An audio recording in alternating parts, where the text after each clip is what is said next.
So when we're talking about alcohol use disorder, many of us, we've talked about naltrexone. There is extended release naltrexone as well. We can utilize that for AUD. We know that it's going to block the endogenous opiate response, right? So when patients consume alcohol, what it does is it actually reduces, as mentioned, the effects of that alcohol. It really helps with the cravings with your patients who are experiencing that.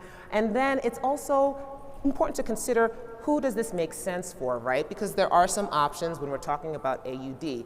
But if they are motivated and want to really reduce that excessive drinking, they have more self-awareness, they want to essentially achieve abstinence, right? We're talking long-term, and this is important, if they know that they have a family history of alcohol use disorder, this actually will be a really great fit for that patient.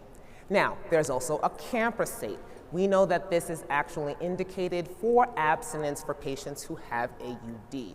Now, how does it work? It actually, as you see here, restores the balance between neuronal excitation and inhibition disrupted by the alcohol exposure by glutamate GABA, which I know, Brittany, is like your ultimate favorite.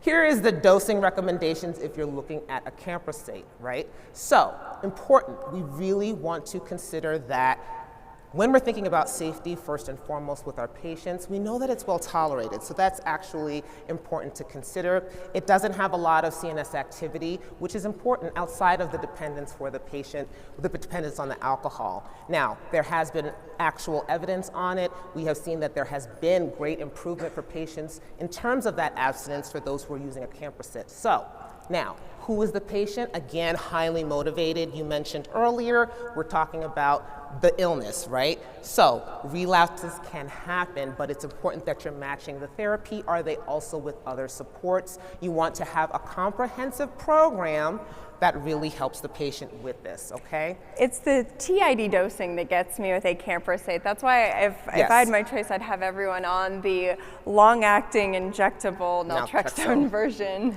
It is more dosing. That's something that we want to consider, because if you can have less dosing for your patients, that actually may be something that works well for them. But again, if they do have that support, I know that there are patients with this when they're living in residential settings. If they are in a recovery type house where their meds are being managed, that actually may be a good fit as well.